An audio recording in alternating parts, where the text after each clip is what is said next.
Amiche ed amici, ciao a tutti, ben ritrovati su Momis Crochet. Io sono Simona ed oggi continuiamo la miniserie che abbiamo messo su già qualche tempo fa. Vediamo cosa realizzo con gli avanzi di filato del progetto precedente. In questo caso, come vi dicevo, le due rocchie in raffia che mi sono avanzate appunto dalla tote bag in raffia mandata online qualche settimana fa. Quindi io adesso mi metto in mano l'uncinetto numero 5 e buttiamo giù quest'altro progetto, quest'altro accessorio da abbinare alla bag. Sigla!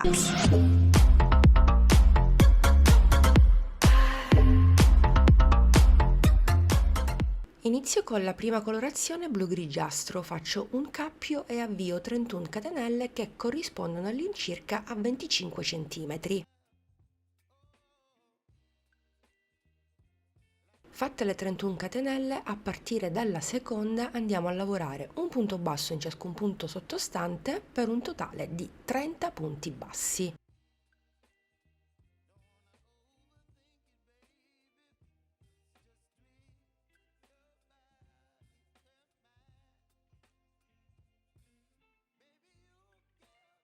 Bene, sono quasi al termine della riga, lavoro l'ultimo punto basso, il 30°, distendo un po' la lavorazione, faccio una catenella, giro il lavoro e procedo per la riga numero 2, sempre a punto basso, quindi anche in questo caso per questa seconda riga e per altre due righe continuerò lavorando un punto basso in ciascun punto sottostante per un totale di 30 punti e per un totale di 4 righe.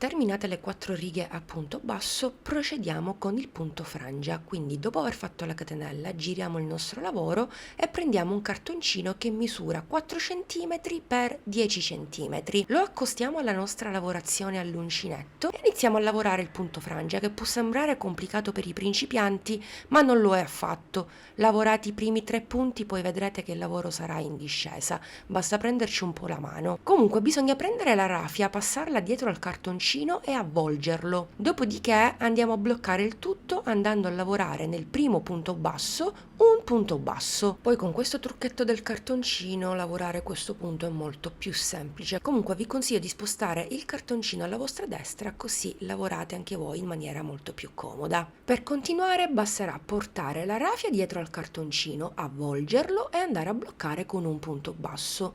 Bisogna ripetere questa operazione per tutti i punti che abbiamo al di sotto, per un totale quindi di 30 punti in questo caso.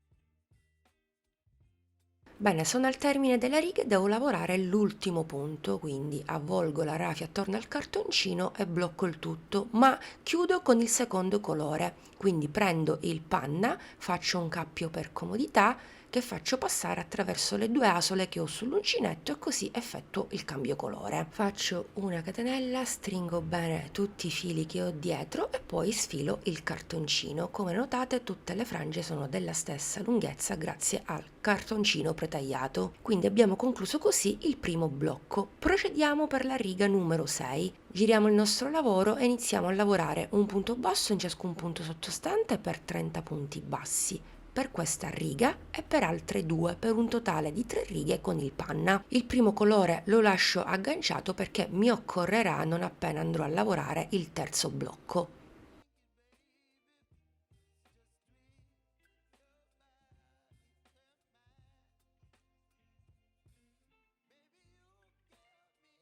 Bene, 3 righe con il panna terminate, a questo punto facciamo una catenella e andiamo a ripetere il lavoro di prima, ovvero il punto frangia. Riprendiamo il cartoncino, lo accostiamo alla lavorazione, portiamo la raffia dietro e avvolgiamo il cartoncino, blocchiamo con un punto basso nel primo punto basso della riga.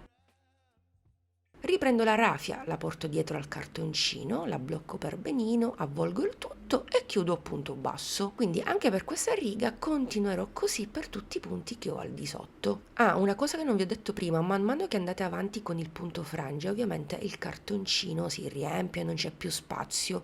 Basterà portare il cartoncino alla vostra sinistra, quindi lo spostate un po' e procedete con la lavorazione.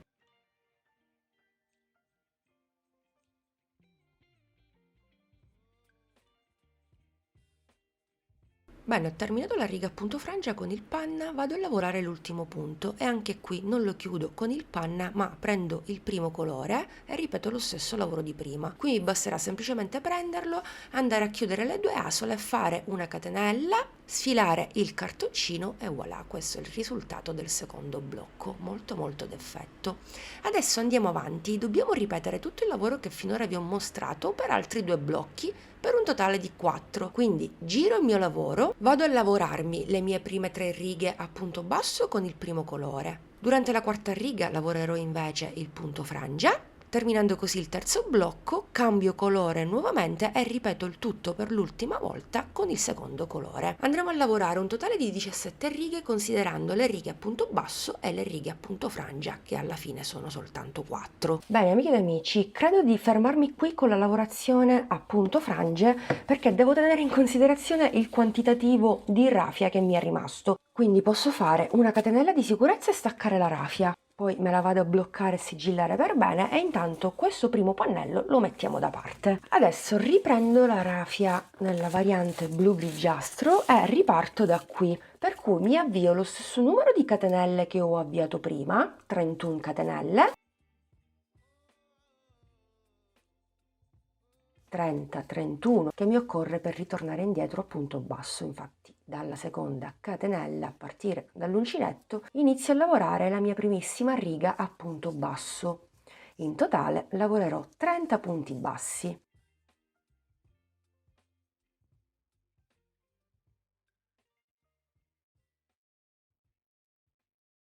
Trentesimo ed ultimo punto basso.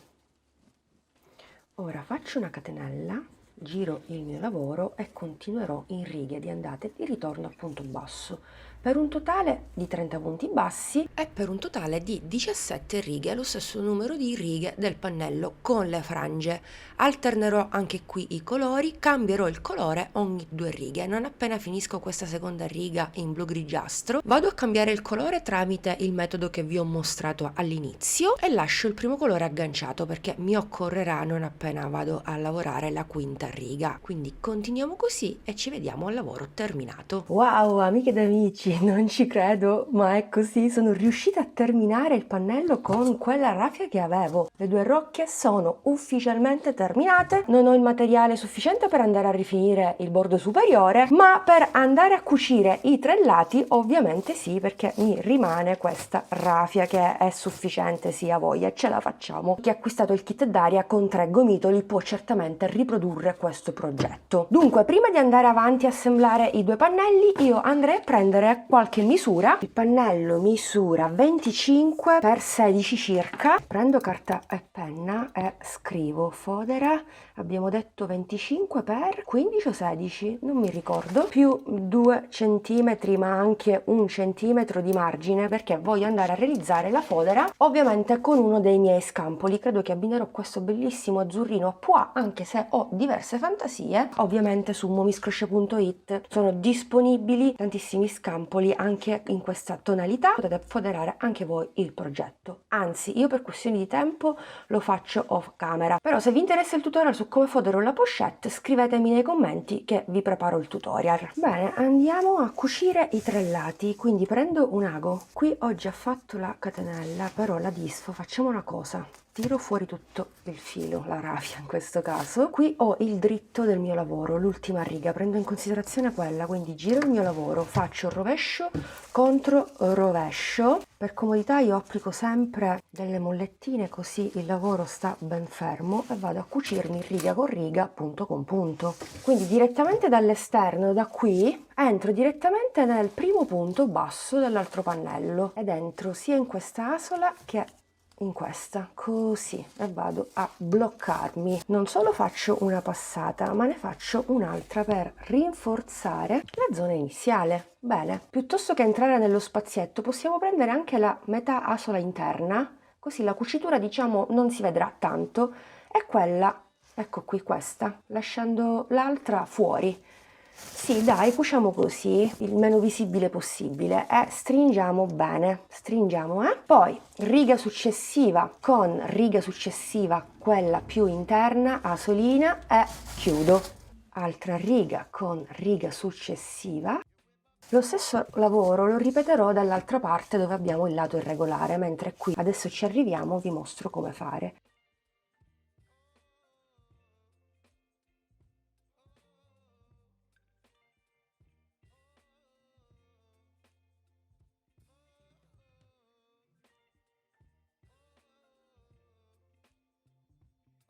Terminato tutto il lato più corto e irregolare, andiamo a bloccare anche i due angoli, quindi nell'ultimo punto passiamo 2 volte, proprio come abbiamo fatto all'inizio. Dopodiché procediamo per il lato più lungo. Questo è il risultato della cucitura, non si vede nemmeno, il risultato super pulito direi, quindi procediamo. Qui è ancora più semplice di prima perché non dobbiamo fare altro che andare a cucire catenella con catenella iniziale, quindi 30 punti totali. Terminato anche il lato più lungo, quindi la base, facciamo una doppia cucitura anche negli angoli e poi continuiamo per l'ultimo lato più corto sulla zona irregolare, andando a cucire riga con riga. Quando arriviamo agli ultimi punti, anche lì bloccheremo passando 2 volte, facciamo il nodino e nascondiamo il filo in eccesso tra i punti sul dietro, come facciamo sempre. Ma secondo voi pretendo troppo da questa rafia se provo a fare un giro a punto bassissimo di rifinitura con quello che mi avanza? Perché già ho cucito tutto, primo lato, secondo lato, questo è il risultato, guardate, molto pulito, manco si vede. Terzo lato, già ho fatto 2 passate per concludere la cucitura. Nello stesso tempo sono andata a bloccarmi tutta la rafia in eccesso. E in effetti, amiche ed amici, pretendevo troppo. Ho fatto una prova, non sono riuscita solo con la variante blu-grigiastra a rifinire il tutto a punto bassissimo, quindi ho deciso di bloccare tutti i fili in eccesso e di andarli a nascondere. Nello stesso tempo ho pensato che dalla tote bag Daria mi era avanzato un po' di raffia nella colorazione beige. Amiche ed amici, diciamocelo chiaro, in qualche modo dovevo rifinire il bordo superiore della mia pochette, lo sapete che sono una perfezionista, anche se la perfezione nell'handmade non esiste, ve lo dico sempre. Comunque in qualche modo sono riuscita a rifinire, solo che a metà pochette, a metà proprio lavoro sulla parte davanti, anche la variante in beige era terminata e quindi ho pensato bene di utilizzare quel po' di blu grigiastro che mi era avanzato, così sono riuscita a terminare il mio giro di rifinitura, a chiudere in maniera invisibile con ago e filo come vi mostro sempre, poi solo alla fine ho nascosto e bloccato tutti i vari fili in eccesso.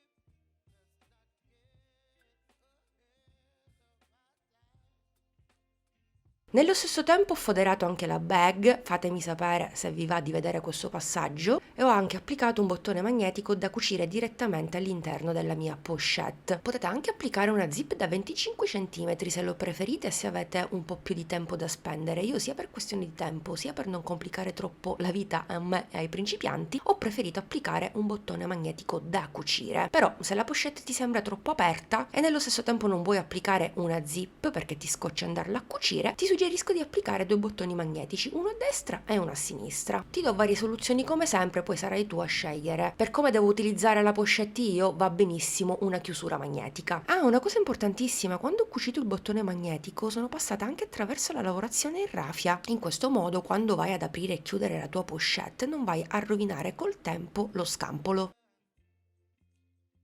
Ed infine ho pensato bene, vista la grandezza della mia pochette, di aggiungere una catenina e trasformare così il progetto da portare comodamente sulla spalla. Devo dire che non è male l'idea, indossata ha il suo perché e fra poco ve lo mostro. E voilà, amiche ed amici, progetto completato. Dimmi un po', te l'aspettavi proprio così? Allora, questo progetto è stato pensato come pochette da inserire direttamente all'interno della tote bag per andare in spiaggia, per le lunghe passeggiate estive. Ok, però quando ho terminato il progetto, viste le dimensioni di questa clutch, di questa pochette, ho pensato bene di inserire una tracollina con degli agganci piccoli, trovate sempre tutto su momiscrochet.it, perché per esempio se hai trascorso una giornata o un pomeriggio in spiaggia a mare e decidi di andare a fare un aperitivo sempre in spiaggia, puoi benissimo andare a posare la tote bag in raffia, che è un po' ingombrante, e indossare comodamente sulla spalla, trasformandola così in una borsetta da aperitivo per le 18, le 19. Io credo che sia un'ottima idea. Voi che ne pensate? Io vi ringrazio per essere stati anche oggi in mia compagnia, spero che il progetto vi sia piaciuto, vi aspetto giù nei commenti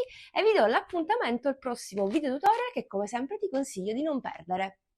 Un bacino a tutti!